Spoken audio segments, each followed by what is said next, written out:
Der Thomas hatte bei mir angefragt, ob es denn eine Möglichkeit gibt, die alte 3021 von Märklin, die alte Variante der V200, aus 2 Lokomotiven hier sozusagen eine Doppeltraktion zu machen, sie fest miteinander zu verbinden, aber in der Variante, dass man sie wieder auch leicht lösen kann.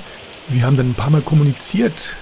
Er hat sich dann eine Lösung einfallen lassen, hat ziemlich lang rumgebastelt, hat mir die beiden Lokomotiven dann zugeschickt, auch jede Menge Fotos von seinem Umbau beigelegt. Ich habe noch ein paar Fotos und Videos jetzt beigesteuert und ich denke, wir können den Umbau in diesem Video jetzt hier ganz gut dokumentieren. Warum das nicht ganz so einfach ist, das zeige ich euch hier. Und zwar habe ich hier ein Katalogbild aus dem 1960er Katalog.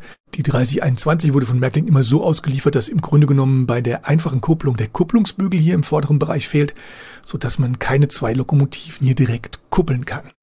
Und das zweite Problem bei der V200, seht ihr auf der linken Seite im Bild, ist, dass die Frontschürze so weit runtergezogen ist, dass die Kupplung nicht einfach gerade durchläuft, sondern dass die sozusagen einen ganz speziellen Winkel nach unten und nach oben wieder gebogen wurde, sodass man auch nicht hingehen kann und sagt, okay, wir setzen jetzt hier einfach mal eine komplett andere Kupplung ein, um das Ganze zu verändern.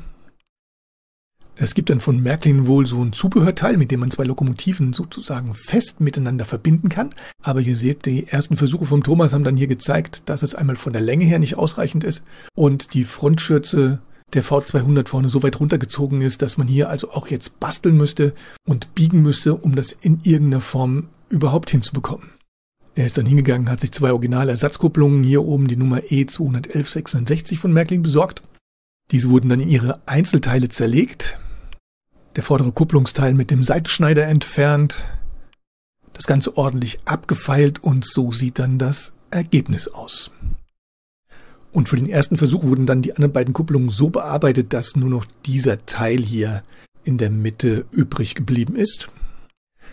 Diese beiden Teile wurden dann in den original vorhandenen Löchern mit der Schraube und Mutter verbunden. Und das war dann sozusagen der erste Versuch, um das Ganze hier zu kuppeln. Aber aufgrund der Tiefe der unteren Mutter sind wir hier sozusagen den Mittelleitern zu nahe gekommen und hatten dann wahrscheinlich ab und zu einen Kurzschluss hier drin.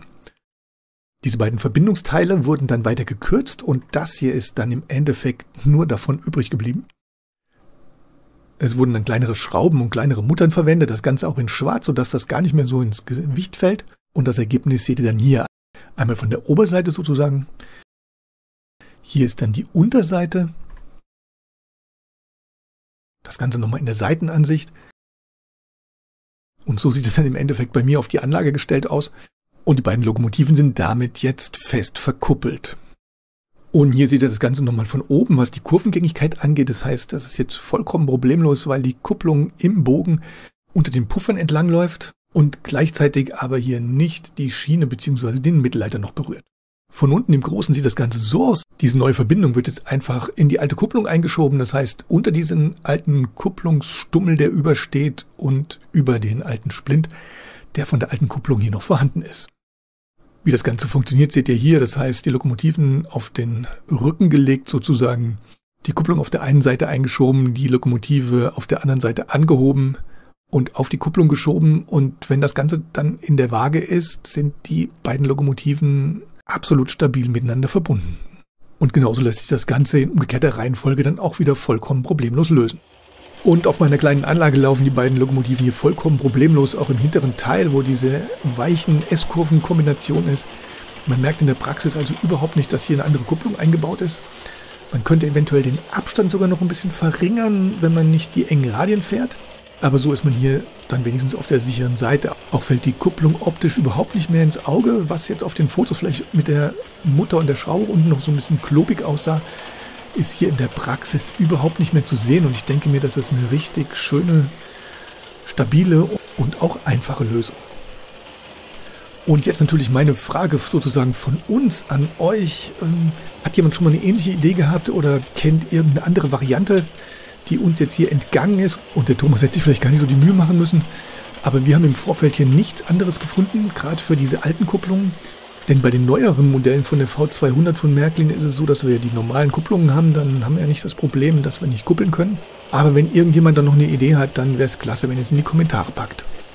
Ich habe jetzt auf den Traktionstest hier verzichtet, weil die V200 als Einzellokomotive hier schon locker. Diese 16 Wagen hatte ich ja, glaube ich, mal hier im Kreis, bevor der letzte Wagen wieder vorne am Zug angekommen ist.